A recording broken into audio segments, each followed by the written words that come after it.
来到新闻的现场，食饭时间，手路菜要带大家来食无共的手路料理。要来看到来哦，这间火锅店店里有一款特殊的汤头，就是油头啊排骨糕，和一般汉药味真高无啥共。这洞门的变远控出来汤头有薄薄的清香。头家林敏华做餐厅已经超过20档，2013年发生一件严重的灾厄，店慢慢收起来，落尾复建了后，熟悉一个护理师，双方因为有同款的理念，才决定出来订开店。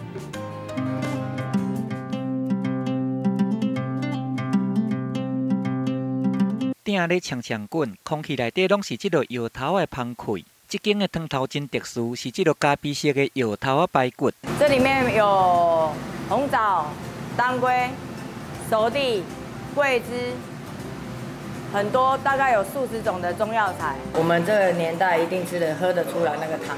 甲人客当作是朋友，真阿萨利的林敏华，伊安尼甲人客盘烂甲足斗大的，伊嘛定定会来桌边含你破刀开讲，这嘛当看出伊对这个做食的是安尼真内行。从路边摊开始做起，做推扣饭，然后呢干面、香菇鸡汤。较早会使讲是啥物食的拢袂过啊。林敏华想到较早生意有做较大的时阵，毋过煞伫个2013年发生一场真严重的意外。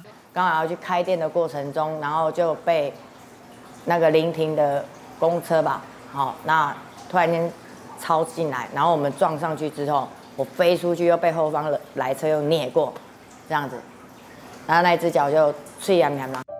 规支骹拢甲骨拢脆去啊，袂当做生理。 尾啊，店都甲关起来。虽然讲这个治疗了后，脚毋免甲记起来，不过复原的过程嘛是真辛苦。迄当阵就走去诊所，找苏东时，抑阁是护理师的黄昭顺。他的伤口就是状况蛮糟的啦。那医院换的话也没有说比较好，所以我就跟他说，他如果相信我的话，那我每天帮他换。 黄昭顺真斟酌咧甲照顾，互林敏华的脚安尼豆豆啊好起来，两个人的关系嘛愈来愈好，用遮猪仔咧相叫。这个时阵的黄昭顺嘛知影讲阿姊过去真敖做生意，所以伊就过来提出这个创业的想法。林敏华重出江湖，因为伊真有管理经验，还阁有伊的好手艺，安尼互伊真紧个又阁成功啊。不过伊要是拢无袂记你原本的初心。我们希望每个月甚至2、3个月能够进去幼儿园，带给我们很丰收的 肉品去给那些孩子吃，这是我跟他的梦想